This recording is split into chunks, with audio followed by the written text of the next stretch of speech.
Bonjour Maxime. Eh ben, ça va être te remercier pour le road trip de l'optique, mais maintenant ça va être ton road trip de l'optique. Très bien, je t'écoute. Alors je vais prendre ta liste parce que je ne l'ai pas travaillé, c'est à brûle pour point. Présente-toi s'il te plaît. Parcours entreprise. Moi je m'appelle Maxime Alouza, j'ai eu un BTS opticien lunetier en 2009, ensuite j'ai arrêté mes études. J'ai été embauché par un magasin à Flelou dans lequel je faisais un stage un an auparavant. J'ai tout de suite été très intéressé par la gestion du magasin. Quand mon responsable est parti, j'ai proposé à mon employeur d'être responsable du magasin à 20 ans et il m'a rigolé au nez, donc je suis parti. J'ai tenté ma chance en appelant à Flelou en disant j'aimerais ouvrir un magasin. J'avais 10 000 € d'apport, j'avais 20 ans, donc c'était compliqué. Et on m'a proposé de reprendre un magasin, enfin en tout cas on m'a donné les bilans d'un magasin. Et en fait en ayant un peu le système débrouille, en appelant mon prof de gestion de l'ISO, en allant voir des dizaines de banques parce que la plupart voulaient pas me recevoir. J'ai réussi à trouver une banque qui m'a prêté de l'argent, j'ai acheté mon premier magasin à 21 ans. Alors il y avait un vécu quand même, parce qu'il y a aussi l'histoire familiale. Non, rien à voir avec la famille Balouza. D'accord. Ni la Cobalou ou quoi que ce soit. Ok. Mon nom n'a rien à voir, Okay. Mais souvent, alors tu sais que non mais c'est parce qu'il faut pas question. occulter, parce que si moi je la pose, d'autres se la poseraient. Mais alors on me la pose depuis 15 ans, et j'ai toujours pensé, et d'ailleurs je poserai la question, donc j'en profite pour le faire, que Laurent Flelou, quand il m'a appelé pour me dire potentiellement il y a un magasin à reprendre, j'ai toujours pensé qu'il m'avait pris pour un membre de la famille Balouza, qui était aussi des franchisés à Flelou, et qu'il avait dû se dire, bon bah, c'est le nom, ça va le faire. Parce que je me dis à 20 ans, aujourd'hui si un mec de 20 ans appelle le siège, est-ce qu'ils vont être pris au sérieux quoi. J'ai toujours pensé que ça m'avait aidé en fait ça. Oui, et puis on fait des résumés, enfin on fait des raccourcis. Bah oui, c'est normal, c'est normal, mais quand t'as connu c'est normal. Voilà, donc là aujourd'hui j'ai plus que 2 magasins, j'en ai eu 6 en tout, et là je vais certainement me séparer du magasin. D'accord. Reconversion professionnelle? Ouais, soit je prends de la hauteur sur le métier, si on a besoin de moi dans un groupe ou dans un syndicat ou j'en sais rien, peu importe. En tout cas, je serai sur le marché du travail quand j'aurai vendu, pour l'instant c'est pas fait. Et je fais un peu d'événementiel spécialisé dans les unions commerciales de France. Et ton appétence profonde? Rester dans l'univers de l'optique en faisant de l'animation de quelque part. Au fond de moi, j'aimerais faire que de l'animation. Ta vision du marché de l'optique, point fort et point faible? Pour moi, le point fort, c'est ce que je découvre là, c'est qu'en fait, quand tu exerces ton métier d'une certaine façon et que potentiellement t'en as marre, tu peux aller en face et l'exercer d'une autre façon. De mon petit âge, j'ai pas d'autres métiers qui m'inspirent ça. Mon père est électricien, du coup il est opticien, et il branche des fils. Et il branchera des fils, peu importe dans quelle boîte il va aller. Alors que toi, ton collaborateur chez Optique 2000, il travaille avec ta façon à toi, et il va chez un autre Optique 2000, il travaillera d'une autre façon, et il va chez un indépendant, c'est encore différent, et il va chez Lien pour tous, c'est encore différent. Et je trouve que ce métier il est fort pour ça. Le point faible pour moi, c'est vraiment les opticiens qui se tapent dans les pattes. Ça, je n'en peux plus, et c'est pour ça que je fais ça d'ailleurs.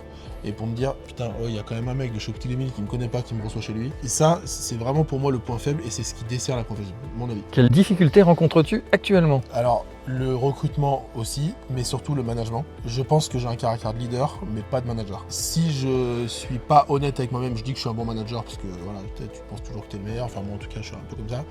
Enfin, je pense pas que je suis le meilleur, mais je pense que je vais y arriver. Force est de constater que je suis pas là pendant un mois là. Ça fait 10 jours que je suis parti, c'est le bordel. Donc ça, j'en peux plus. Quel est ton avis sur la formation? Je dirais manque de vente, mais c'est même pire que ça. Il n'y a même pas de cours de savoir-être. Un collaborateur qui arrive en magasin, après avoir fait un BTS, il sait pas vendre. Donc soit t'as ça dans le sang, mais le mec qui est pas bon, il l'a pas appris. Donc il sait pas ce que c'est une mutuelle, il sait pas dire bonjour à un client, j'exagère mais ça fait pas ça.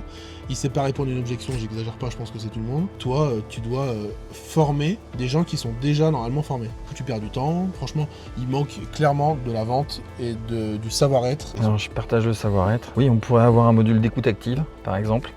Et de réponse positive. Voilà. Comment répondre positivement. Voilà, je suis pas d'accord avec plein de gens, pour le coup là, qui me disent ouais, il faut forcément que ça passe en licence. Moi je m'en fous de ça. Il y a des choses que j'ai appris en BTS qui me servent à rien.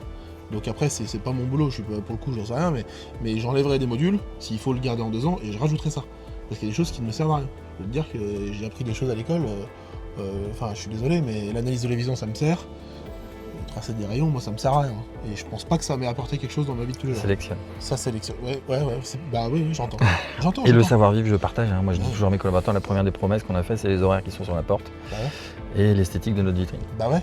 Mais ça, ils savent pas faire. Non. Et même s'ils ont de l'expérience, je peux te dire que... Ça dépend s'ils ont l'appétence ou pas pour. Oui, voilà. Mais il faut être habité un minimum par ce qu'on fait, quoi. Est-ce que tu as mis quelque chose en place d'innovant ces dernières années? J'ai fait un truc qui m'a valu d'être opticien de l'année. Quand on était fermé en centre commerciaux pendant le Covid, et que mes voisins dans les ZAC étaient ouverts, je payais le loyer, j'encaissais 0. Et sur le parking, du même centre commercial, les mecs, ils se gavaient. Donc je trouvais ça injuste. J'ai acheté un camion. Je l'ai refait en 1 semaine avec mes potes en magasin d'optique à l'intérieur. Je l'ai mis sur le parking et je continue à accueillir mes clients. Oh. Voilà. Et qu'est-ce que tu as fait de ce camion maintenant? Je l'ai toujours et je le propose à la location à tout le monde. voilà, pas spécialement dans mon enseigne, pour ceux qui refont leur magasin. Et donc tu refais ton magasin, tu mets le camion devant la vitrine et t'accueilles tes clients. Ça coûte 600 € la semaine, tout le monde est content, je le loue tout le temps et voilà. On dispose de ça aussi. Ton point de vue sur les réseaux de soins? Les réseaux fermés, je trouve ça aberrant parce que si tu as envie d'y aller, bah je respecte et t'y vas. Mais si tu as envie d'y aller et que t'as pas le nombre de points, tu peux pas y aller. Donc en fait, je dirais, si je pouvais m'en passer, franchement, le marché serait plus sympa et voilà. Mais force est de constater que je les ai aussi. J'en ai à peu près la moitié sur ceux qui existent. Je peux pas cracher dans la soupe parce que ça m'apporte du chiffre. Ma marge n'a pas baissé. Enfin, en tout cas, je ne vais pas me le dire, je le dis. Hein. Maintenant, je préférais qu'il n'y en ait pas, mais il y en a. Donc, si ça devait continuer comme ça, eh ben, je préférais les réseaux ouverts où chacun peut y aller. Si tu as envie d'y aller, tu y vas. Tu gardes ton libre arbitre. Voilà. Mais par contre, quand tu es 7 sur une zone et que tu en as 2 qui sont pris pour être santé claire ou je sais pas quoi, en fait, c'est chiant parce que tous les 3 ans, tu te chies dessus derrière le réseau, etc.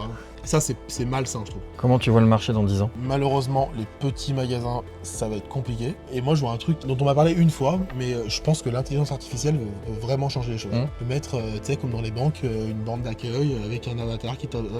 Et ça, je pense que le magasin existera toujours, parce qu'on voit l'optique sur Internet, ça fonctionne pas. Ça plafonne en tout cas. Ça plafonne vite.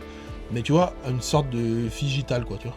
Voilà, je vois cette évolution-là avec les petits magasins malheureusement qui seront fermés. Qui est l'opticien type d'aujourd'hui? Pour moi, l'opticien, il a pas évolué sur sa technique. Je pense que l'opticien d'avant est aussi bon que l'opticien d'aujourd'hui et vice versa. Mais en fait, c'est générationnel et je trouve que l'opticien qui sort des caisses aujourd'hui, mais c'est comme tous les métiers, il est moins concerné par ce qu'il fait.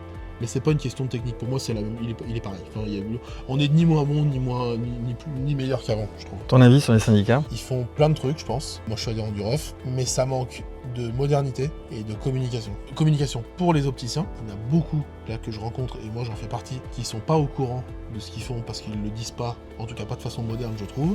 Le gros problème c'est qu'ils s'entendent pas entre eux, enfin pour moi ça c'est un vrai problème. Et en fait t'as l'impression que si t'es adhérent de l'AFNOV, de l'extérieur je schématise, tu te prends pour un médecin, et si t'es adhérent du ROF, t'es un sale vendeur quoi. C'est ni l'un ni l'autre en fait. Et là ils sont en train de travailler sur la réforme, sur la formation, ils s'entendent même pas là-dessus. C'est un problème d'ego en fait. D'existence et de survie pour bah certains. Ouais. Si t'es ministre de la Santé, qu'est-ce que tu fais? Je pense que je supprime les réseaux fermés. Je libère le marché. J'appelle ça comme ça. Ça me va pas mal. Voilà. C'est explicite. Je libère le marché. Moi, je pense que le client est intelligent et il est capable de choisir s'il doit aller chez Optique 2000 ou s'il doit aller chez Flelou ou s'il doit aller chez un indépendant. Ça sert à rien de forcer les gens. Chacun fait comme il veut et le client il choisit.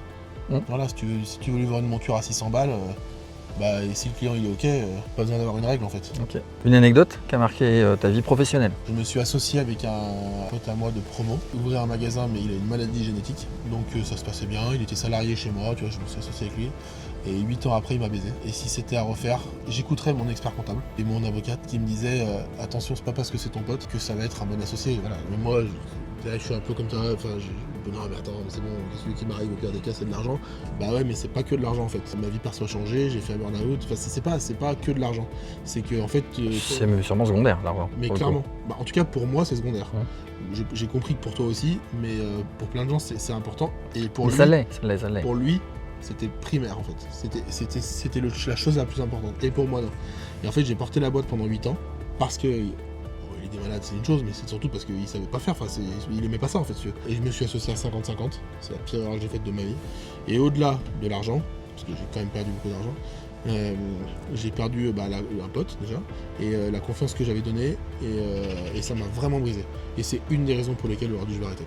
Voilà, franchement, donc si c'était à refaire, j'écouterais ce qu'on me dit, je m'associerais pas à 50-50, et je définirais les rôles de chacun pour éviter de tout faire, et 8 ans après de donner la moitié. Je vais pas respecter ton ordre à toi, on va faire le question-réponse, tac. Vas-y. Tout de suite. Reban ou Persol? Reban. Atelier, examen de vue? Examen de vue. Chemise ou polo? Polo. ROF ou FNOF? ROF. Montage à chaud, montage à froid? Montage à froid. Concurrent ou confrère? Confrère. Métal ou acétate? Acétate. Silmo ou Mido? Silmo. Avant le Covid, après le Covid? Je préfère après le Covid. Myope de -8 ou hypermétrope de +8? Je préfère myope de -8, ça a l'air moins chiant, parce que moi je suis hypermétrope, c'est chiant. Cosium ou Pro-Optique? Pro-Optique. Seul dans un magasin de 150 m² ou 15 dans un magasin de 50 m²? 15 dans un 50 m², j'aime trop les gens. Faire l'inventaire du magasin ou gérer le tiers payant? Gérer les tiers payants. Ok. Loucher ou diverger? Loucher, je trouve ça sexy un peu. Voir double, voir la moitié des choses? Voir double. Carrière ou reconversion? Reconversion. Former ou être formé? Franchement, j'aime bien être formé quand c'est intéressant. Et je pensais aimer bien former, mais je l'ai fait et en fait ça a tendance à me saouler. Je vais dire être formé. Clientèle ou patientèle? Moi je dirais clientèle, mais aujourd'hui je trouve que c'est une clientèle. Se planter un tournevis dans le doigt ou changer les plaquettes vertes? Changer les plaquettes vertes, je me lave les mains. Ok, et puis, vas-y, parle-nous de ton road trip. Je pensais que ça allait bien se passer, et ça se passe très bien, et je rencontre des gens hyper ouverts, et qui se livrent, et surtout, ce qui revient à chaque fois, les gens ils te disent tous, moi en fait, j'aimerais bien qu'on me demande mon avis, mais on me demande jamais mon avis. Mais en fait, si t'es pas élu, si t'es pas un minimum investi dans ton enseigne, si t'as pas d'enseigne, en fait, personne t'entend, donc tu fais plein de trucs, et là je rencontre des gens qui font plein de trucs dans leur magasin, tout truc de fou. Donc du coup je suis content de pouvoir faire ça déjà, et je suis content de me dire qu'en fait les opticiens, malgré ce que je pensais, ils se tirent pas tant les pattes que ça, ils ont quand même la même envie commune de satisfaire leurs clients. Et je découvre un autre truc, ça je n'ai pas parlé, c'est que je fais des micro-trottoirs dans chaque ville, j'interroge une ou deux personnes en leur disant pour vous c'est quoi un bon opticien, et qu'est-ce qui vous fait choisir un opticien. Et tu sais ce qu'ils me répondent? La bouche à oreille. Non. Qu'est-ce qu'ils attendent de leur opticien? Je veux bien voir. Ouais, ils attendent les conseils. Et quand tu leur dis est-ce que le conseil est plus important que le prix, Ah bah bien sûr, enfin j'espère que oui. 100% oui. Et j'avais fait un mini sondage autour de moi avant de partir. Vous pensez qu'ils vont répondre quoi? Je pense qu'ils vont répondre que c'est le prix ou leur mutuelle. Pas un seul ne m'a parlé de ça. Non, si c'est ce qu'ils attendent. Après, dans quel ordre, si on faisait un classement auprès de... Le prix arriverait forcément, enfin le prix remonte dans les classements. Mais sauf qu'instinctivement, les gens le conseillent. J'ai une autre question, est-ce que tu feras un road trip des fournisseurs? Alors j'ai interviewé pendant mon road trip 2 fournisseurs. 3 même, parce que le troisième je l'ai pas encore fait, mais ça va venir. Tu vas retarder. J'ai fait Dorigo, Eschenbach et Rodenstock, puisque c'est eux qui sont partenaires du road trip. Et puis parce que personne ne s'inscrit. Moi je suis allé. Alors, l'avantage, c'est que j'ai une chance quand même, c'est que tous ceux qui se sont inscrits, je peux aller les voir. Ça c'est vraiment cool. C'est-à-dire qu'on peut pas dire qu'on n'a pas la parole, parce qu'il suffit d'être inscrit. Et l'autre avantage dont je vais te faire une confidence, c'est que c'est que sur les côtes. Et je t'avoue que ça m'arrange un petit peu. Pour l'instant. Après, on peut joindre l'utile à l'agréable. Ah ben là, c'est ce que je suis en train de faire. Et je me dis...